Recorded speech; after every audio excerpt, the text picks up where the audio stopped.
forget to subscribe my channel Hang Duk Mana Sas. Assalamualaikum, selamat datang lagi ke channel Hang Duk Mana. Mari kita dengar respon Iswadi Murni berkenaan Mahkamah tolak permohonan DNAA kerasuah Datuk Seri dikait Hamzah. Saya baca detail sikit. Mahkamah Jenayah menolak permohonan seorang Datuk Seri untuk menggugurkan kes rasuah RM15 juta terhadapnya yang mengaitkan bekas Menteri Dalam Negeri Hamzah Zainuddin. Okey, mari kita dengar respon daripada Iswadi Murni. Dia akan kita komen macam biasa. Mahkamah tolak permohonan DNAA kes rasuah Datuk Seri dikaitkan dengan Hamzah Zainuddin. Mahkamah Jenayah menolak permohonan seorang Datuk Seri untuk menggugurkan kes rasuah 15 juta terhadapnya yang mengaitkan bekas Menteri Dalam Negeri Hamzah Zainuddin. Hakim Mahkamah Session Kuala Lumpur Rozina Ayub petang ini menolak permohonan tertuduh Ahli Parlimen Perniagaan Sim Cho Tiam bagi dilepaskan tanpa dibebaskan daripada 4 pertuduhan kerana meminta dan 3 lelaki kerana menerima rasuah membabitkan 15 juta. Hakim Rozina berkata sebarang kecacatan yang dikatakan dalam pertuduhan boleh diperbetul semasa perbicaraan penuh yang ditetapkan pada Mei tahun depan dan tidak menjejaskan tertuduh. Dia juga menolak permohonan SIM di bawah Seksyen 51A Kanun Keseksaan. Pihak pendakwaan memberikan beberapa kenyataan bertulis fakta yang memihak kepada tertuduh. Salah satunya adalah berhubung dakwaan bahawa SPRM hanya merekodkan kenyataan Hamzah pada 10 Mei setelah SIM didakwa Mahkamah Jenayah pada hari yang sama. Satu lagi adalah berhubung fakta dakwaan bahawa kenyataan yang beliau diberikan dan direkodkan oleh SPRM sebelum ini adalah kenyataan pengecualian yang tidak menyokong mana-mana kesalahan yang didakwa dinyatakan dalam 4 pertuduhan. Peguam Hisham Teh Poktik Gambar mewakili SIM manakala Timbalan Pendakwa Raya Rashidah Murni Azmi adalah sebahagian daripada pendakwaan. Ketika ditemui media selepas prosiding, Hisham berkata mereka sedang mempertimbangkan sama ada akan memfailkan permohonan SIM akan di Mahkamah Tinggi bagi membatalkan keputusan hari ini. Mengikut salinan permohonan DNA-nya, SIM berkata 4 pertuduhan itu bertentangan dengan Seksyen 153 dan 154 Kanun Kesihatan yang mewajibkan perincian seperti mana tempat dan kesalahan dilakukan dinyatakan. Ahli Parlimen itu mendakwa penyiasatan kes pada masa tidak lengkap, tidak seperti pembebasan penuh tertuduh yang diberikan DNA boleh didakwa atas kesalahan yang sama jika pihak pendakwaan ingin berbuat demikian. Okey, permohonan dibuat di Seksyen 173G KTJ. Okey. Kenapa perkara ini penting? Okey. Kenapa perkara ini penting? Sebab saya nak bawa cerita Muhyiddin Yassin. Kena ingatkan cerita Muhyiddin Yassin.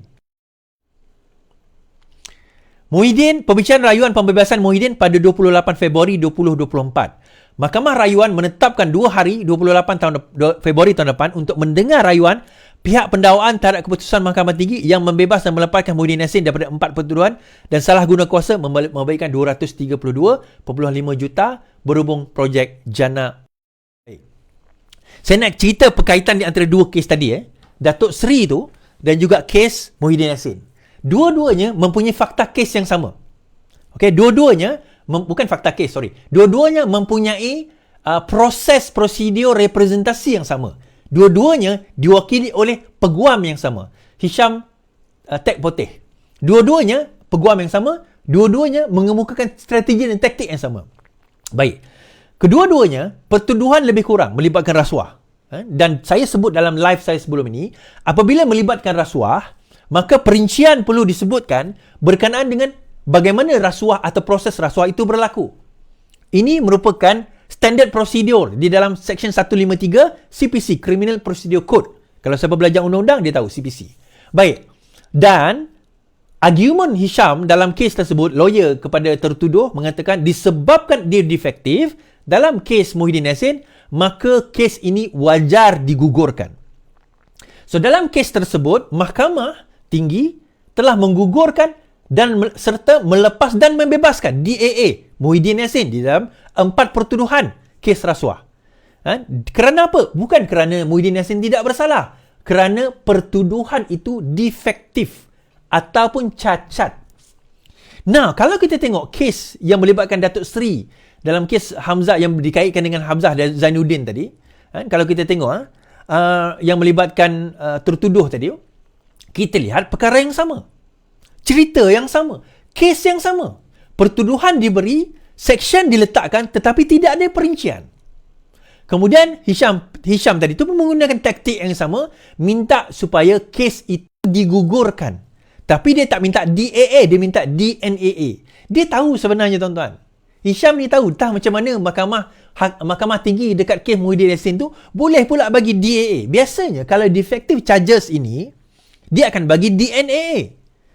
DNAA lepas itu charge balik. Akan ada tukar balik benda-benda tu dan akhirnya dia akan defective balik. Dia akan charge, dia akan ada pertuduhan balik semula. Dan hakim dalam mahkamah dalam kes yang melibatkan Datuk Seri yang dikait dengan Hamzah ini, hakim ini betul. Yang ini adalah betul. Yang ini saya setuju. Dia kata,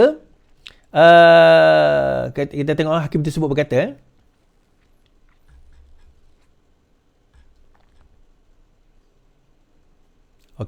saya baca balik. Hakim tersebut berkata, Mahkamah Jenayah, Hakim Mahkamah Session Kuala Lumpur, Rozina Ayub petang ini menolak permohonan, ini bukan Mahkamah Tinggi, Mahkamah Session. Permohonan tertuduh ahli perniagaan SIM untuk bagi dilepas tembakan kerana minta nanti. Hakim Rozina berkata, sebarang kecacatan yang ni yang dikatakan dalam pertuduhan boleh diperbetul semasa pembicaraan penuh yang ditetapkan pada Mei tahun lepas dan tidak menjejaskan tertuduh. Yang ni. Sebarang kecacatan, any defectiveness that is said by the accused boleh diperbetulkan, can be amended, can be corrected semasa pembicaraan penuh yang ditetapkan pada Mei tahun hadapan. So kita pelik.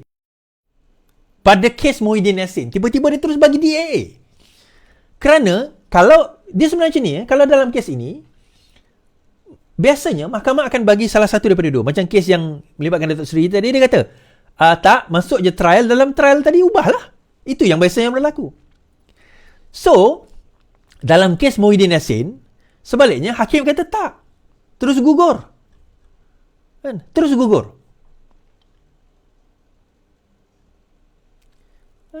Mahkamah Tinggi kata gugur. Baik.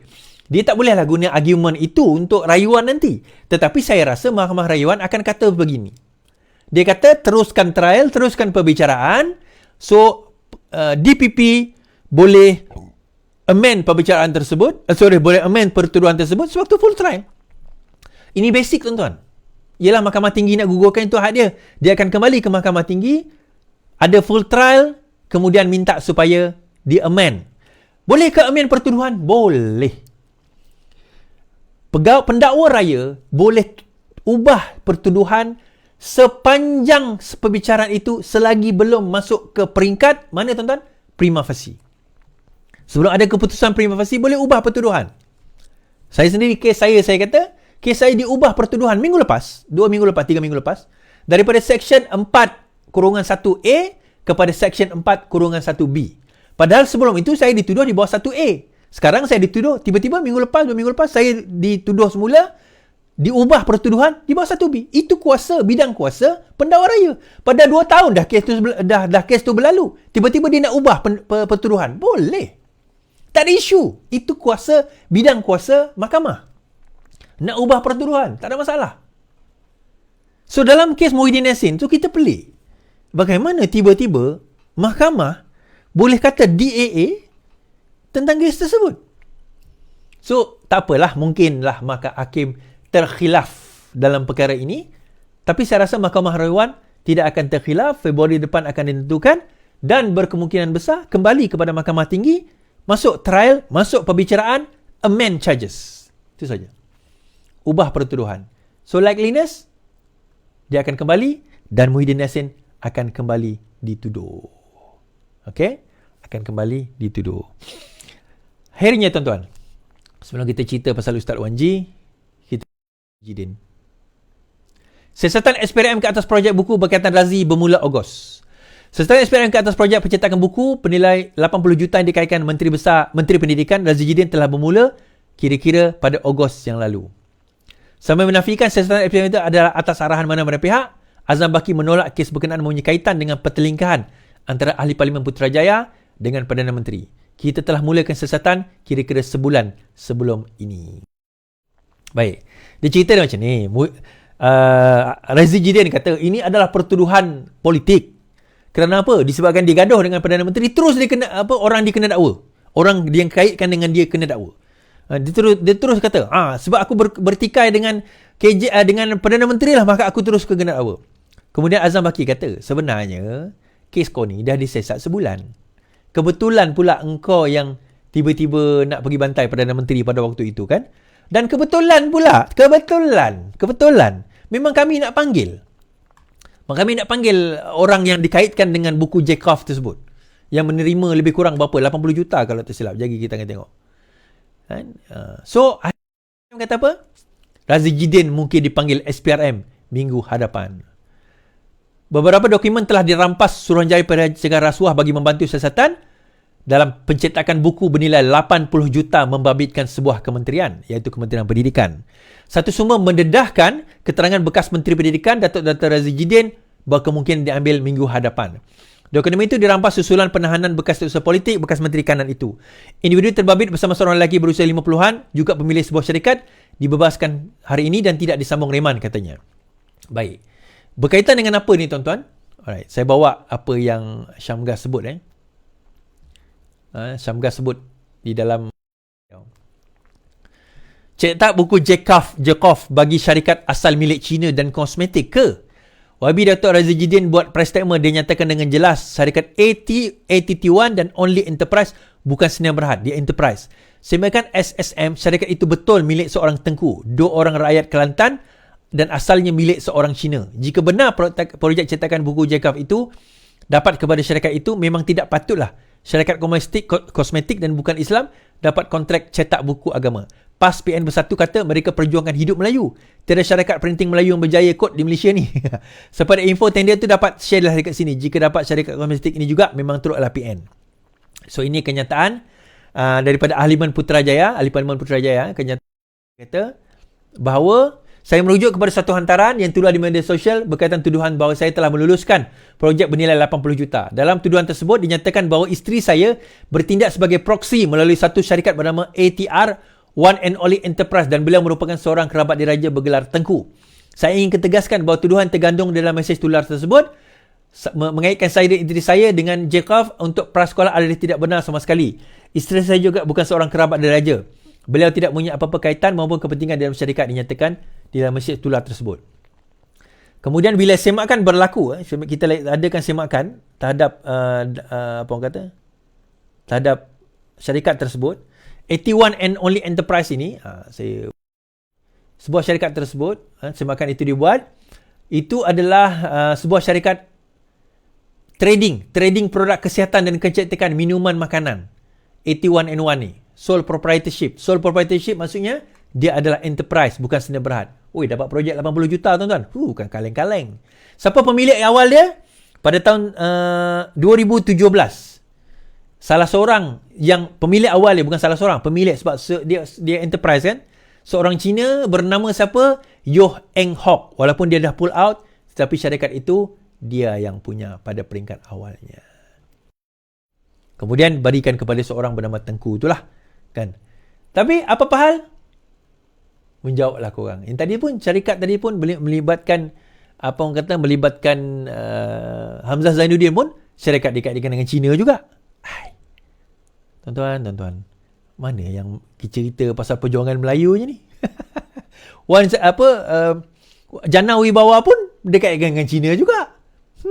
Kena kencing lah korang, kena kencing. Okey tuan-tuan, komen saya. Nampaknya kali ni permohonan DNA Datuk Seri ni tidak dibenarkan. So, maka pembicaraan akan diteruskan berkaitan 15 juta ni yang dikait dengan Hamzah Zainuddin ni. Okey, nanti kita akan dengar lah apa kata mahkamah. So, masa Muhyiddin hari tu, Muhyiddin terlepas. Tapi, pihak peguam buat rayuan ni akan didengar pada bulan tahun depan, pada bulan 4, bulan 2 ke bulan 4 tahun depan. So, kita harap pihak pendakwa raya kali ni kena buat betul-betul lah kertas kesihatan tu. Jangan salah-salah tulis. Bila salah tulis, cacat lah, apalah. Maka senang sangat dia terlepas nanti. Okey, mari kita terus menyokong kerja ampun dan Assalamualaikum.